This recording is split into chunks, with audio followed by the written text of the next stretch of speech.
So let's have a particle subjected to the potential kx squared over 2. Let's say it's in the ground state. And we want to explore how different the quantum description is compared to the classical description. So let's look at the classically allowed and classically forbidden regions. So kx squared over 2, the potential energy. The ground state is h bar frequency over 2.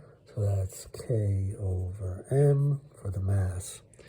It's particles, so that gives us x equals h bar over square root of km, also square root, so that's to the 1/2.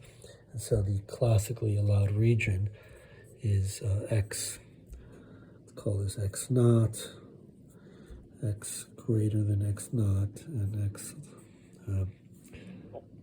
well, greater than or equal to, less than or equal to x naught. Sorry, that doesn't make any sense. Negative, right?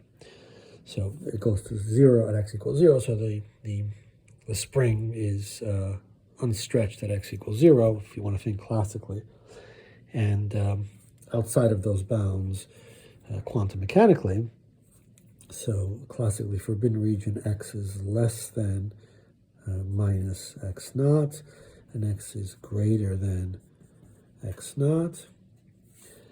But let's think about the probability of finding the particle near 0. So the probability of finding the particle near x equals 0, quantum mechanically, we know that the wave function, right, the probability is the square of the wave function, so that goes like e to the minus c x squared, and that's greater than further away.